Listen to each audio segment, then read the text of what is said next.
Teman-teman Liputan 6, kami akan update kepada Anda terkait dengan banjir Bekasi dan Jakarta. Jadi Gubernur Jakarta Pramono Anung mengingatkan masyarakat untuk mewaspadai potensi curah hujan yang tinggi yang diperkirakan terjadi pada tanggal 11 hingga 20 Maret 2025. Ini juga yang diperingatkan oleh BMKG. Peringatan ini disampaikan langsung oleh Pramono usai meninjau langsung warga terdampak banjir di Gor Otista, Jakarta Timur pada hari Rabu kemarin. Terkait kondisi pengungsian, Pramono memberikan kebebasan bagi warga Jakarta untuk menentukan apakah akan tetap bertahan di pengungsian atau kembali ke rumah masing-masing. Lalu, untuk mengurangi dampak curah hujan yang tinggi, Pemprov Jakarta berencana untuk melakukan modifikasi cuaca. Langkah ini bertujuan untuk mengarahkan hujan agar turun di laut, bukan di wilayah ibu kota. Operasi modifikasi cuaca ini direncanakan akan berlangsung selama 5 hari dan paling lama dimulai hari ini, Kamis 6 Maret 2025.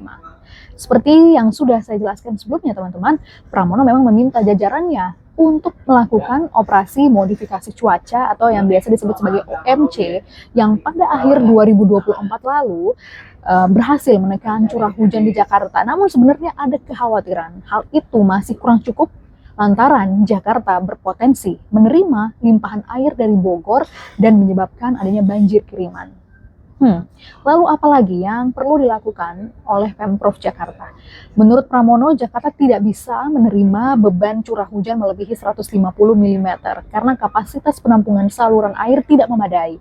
Pihaknya juga telah mengambil langkah untuk mengantisipasi jangka panjang seperti melakukan pengerukan kali.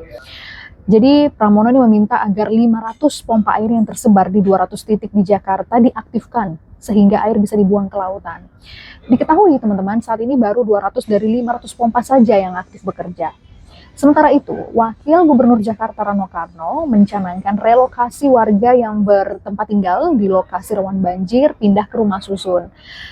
Tapi gini, tak sedikit pula sebenarnya yang menyinggung soal tata kelola ruang di perkotaan khususnya di kota Jakarta. Pembangunan yang tidak disertai dengan pengelolaan ruang hijau akan terus berpotensi membuat wilayah perkotaan seperti Jakarta rentan terhadap banjir berkepanjangan dan berkelanjutan.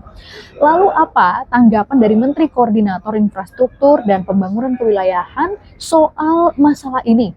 AHY menyebut penertiban tata ruang dan tata guna lahan wilayah hulu perlu ditegakkan untuk mengantisipasi terjadinya banjir di Jabodetabek, apalagi banjir kiriman yang akan terulang pada masa-masa yang mendatang.